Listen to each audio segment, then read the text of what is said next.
जय श्री कृष्णा दोस्तों, आशा करती हूँ श्रीमन नारायण की कृपा से आप सभी कुशल से होंगे और स्वस्थ होंगे। आज मैं आपके लिए प्रतिदिन वैशाख स्नान के पश्चात सुने जाने वाले वैशाख महात्म्य को लेकर आई हूँ। वैशाख स्नान के पश्चात अगर इस महात्म्य को सुनते हैं तो वैशाख स्नान का संपूर्ण फल हमें प्राप्त होता है। बोलिए श्रीमन नारायण की जय हो। सूत जी कहते हैं, महात्मा नारद के ये वचन सुनकर राजर्षि अम्बरीश ने विस्मित होकर कहा, महामुने, आप अगहन आदि पवित्र महीनों को छोड़कर वैशाख मास की ही इतनी प्रशंसा क्यों करते हैं? उसी को सब मासों में श्रेष्ठ क्यों बतलाते हो? यदि माधव मास सबसे श्रेष्ठ और भगवान लक्ष्मीपति को अधिक प्रिय है तो उस समय स्नान करने की क्या विधि है? वैशाख मास में किस वस्तु का दान, कौन सी तपस्या तथा किस देवता का पूजन करना चाहिए? कृपा निधे उस समय किए जाने वाले पुण्य कर्म का आप मुझे उपदेश कीजिए। सद्गुरु के मुख से उपदेश की प्राप्ति दुर्लभ होती है। उत्तम देश और काल का मिलना भी बड़ा कठिन होता है। राज्य प्राप्ति आदि दूसरे कोई भी भाव हमारे हृदय को इतनी शीतलता नहीं प्रदान करते जितनी कि आपका यह समागम। नारद जी ने कहा, राजन सुनो, मैं संसार के हित के लिए तुमसे वैशाख मास की विधि का वर्णन करता हूँ। जैसा कि पूर्व काल में ब्रह्मा जी ने बतलाया था, पहले तो जीव का भारतवर्ष में जन्म होना ही दुर्लभ है। उससे भी अधिक दुर्लभ है वहाँ मनुष्य की योनि में जन्म। मनुष्य होने पर भी अपने अर्थ में धर्म के पालन में प्रवृत्ति होनी तो और भी कठिन है। उससे भी अत्यंत दुर्लभ है भगवान वासुदेव में भक्ति, और उसके होने पर भी वैशाख मास में स्नान आदि का सुयोग मिलना तो और भी कठिन है।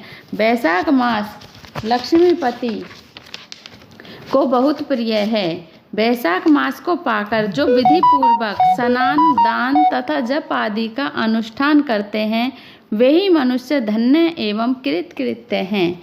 उनके दर्शन मात्र से पापियों के भी पाप दूर हो जाते हैं और वे भगवत भाव से भावित होकर धर्म आचरण के अभिलाषी बन जाते हैं। वैशाख मास के जो एकादशी से लेकर पूर्णिमा तक अंतिम 5 दिन हैं वे समूचे महीने के समान महत्व रखते हैं। राजेंद्र, जिन लोगों ने वैशाख मास में भांति भांति के उपचारों द्वारा मधु दैत्य के मारने वाले भगवान लक्ष्मीपति का पूजन कर लिया, उन्होंने अपने जन्म का फल पा लिया। भला कौन सी ऐसी अत्यंत दुर्लभ वस्तु है जो वैशाख के स्नान तथा विधि पूर्वक भगवान के पूजन से नहीं प्राप्त होती? जिन्होंने दान, हवन, जप, तीर्थ में प्राण त्याग तथा संपूर्ण पापों का नाश करने वाले भगवान श्रीमन नारायण का ध्यान नहीं किया, उन मनुष्यों का जन्म इस संसार में व्यर्थ ही समझना चाहिए। जो धन के रहते हुए भी कंजूसी करता है, दान आदि किए बिना ही मर जाता है, उसका धन व्यर्थ है। राजन, उत्तम कुल में जन्म, अच्छी मृत्यु, श्रेष्ठ भोग, सुख दान करने में अधिक प्रसन्नता, उदारता तथा उत्तम धैर्य से ये सब कुछ भगवान श्री विष्णु की कृपा से ही प्राप्त होते हैं।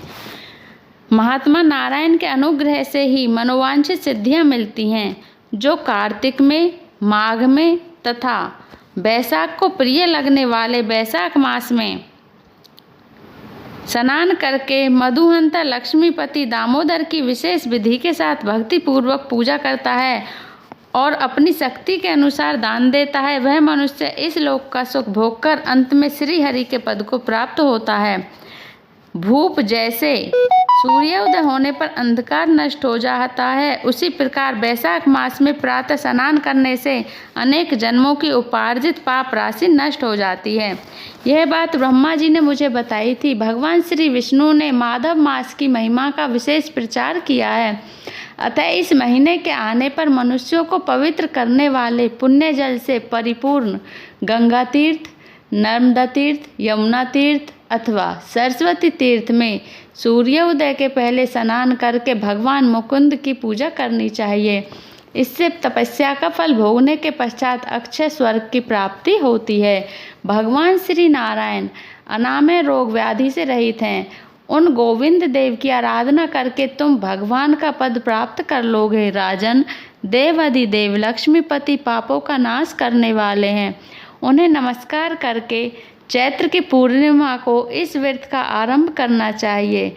व्रत लेने वाला पुरुष यम नियमों का पालन करे, शक्ति के अनुसार कुछ दान दे, हविष्य अन्न भोजन करे, भूमि पर सोए, ब्रह्मचर्य व्रत में दृढ़तापूर्वक स्थित रहे तथा हृदय में भगवान श्री नारायण का ध्यान करते हुए कृष्ण आदि तपस्याओं के द्वारा शरीर को सुखाए। इस प्रकार नियम से रहकर जब वैशाख की पूर्णिमा आए उस दिन मधु तथा तिल आदि का दान करे।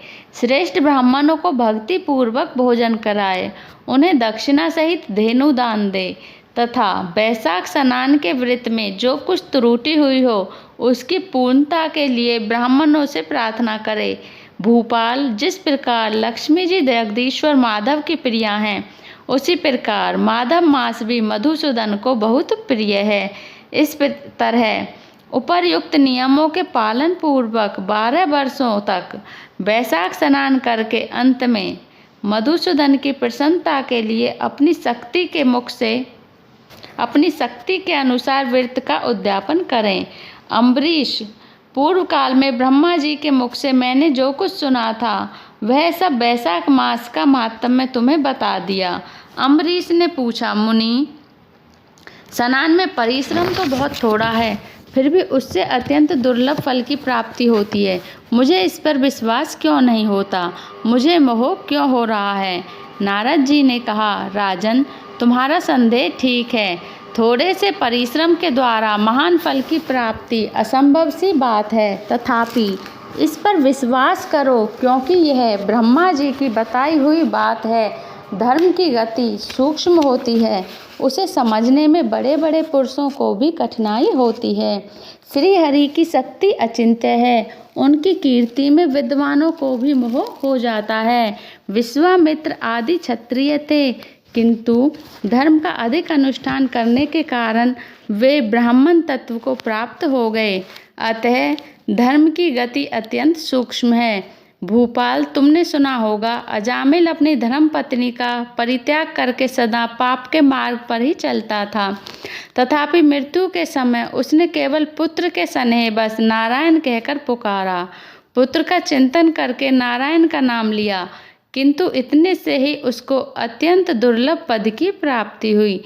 जैसे अनिच्छा पूर्वक भी यदि आग का स्पर्श किया जाए तो वह शरीर को जलाती ही है, उसी प्रकार किसी दूसरे निमित्त से भी यदि श्री गोविंद का नाम उच्चारण किया जाए तो वह पाप राशि को भस्म कर डालता है।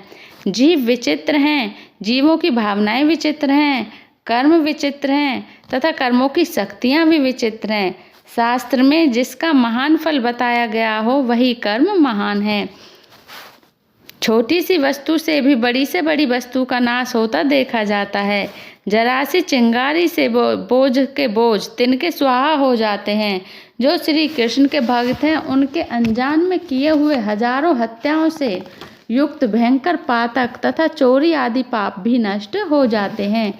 वीर, जिसके हृदय में भगवान श्री विष्णु की भक्ति है वह विद्वान पुरुष यदि थोड़ा सा भी पुण्य कार्य करता है तो वह अक्षय फल देने वाला होता है।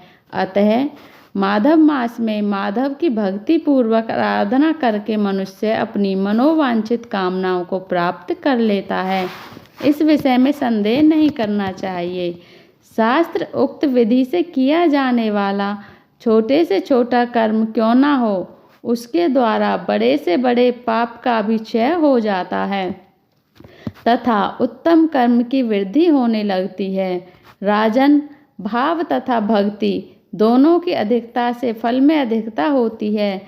धर्म की गति सूक्ष्म है, वह कई प्रकारों से जानी जाती है। महाराज, जो भाव से हीन है, जिसके हृदय में उत्तम भाव एवं भगवान की भक्ति नहीं है, वह अच्छे देश और काल में जा जाकर जीवन भर पवित्र गंगा जल से नहाता और दान देता रहे तो भी कभी शुद्ध नहीं हो सकता, ऐसा मेरा विचार है। अतः अपने हृदय कमल में शुद्ध भाव की स्थापना करके वैशाख मास में प्राप्त स्नान करने वाला जो विशुद्ध चित्त पुरुष भक्ति पूर्वक भगवान लक्ष्मीपति की पूजा करता है, उसके पुण्य का वर्णन करने की शक्ति मुझ में नहीं है।